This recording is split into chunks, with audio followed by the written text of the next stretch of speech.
বিগত সরকারের আমলে বৈষম্যের শিকার হয়েছে। আমরা এখনো কি বৈষম্যের শিকার থাকবো? আমরা আমাদের জাতীয়করণের দাবি নিয়ে জাতীয় প্রেস ক্লাবের সামনে বারবার অবস্থান করার পরেও আমাদেরকে কেন বঞ্চিত করা হয়? আমরা জানি বর্তমান সরকারের মাননীয় প্রধান উপদেষ্টা একজন বিশ্বনন্দিত নেতা, উনি জাতীয় নেতা, একজন জাতীয় অর্থনীতিবিদ।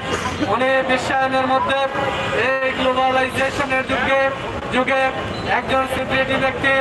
ওনার সুনাম রয়েছে, ওনার সুনামের জন্য আমরা সুনাম জন্য বিশেষ করে বাংলাদেশে জনগণ, কারণ উনি যে পর্যায়ে চলে গেছেন ওনাকে বিভিন্ন রাষ্ট্র ফলো করে, বিভিন্ন রাষ্ট্রপ্রধানরা ফলো করে।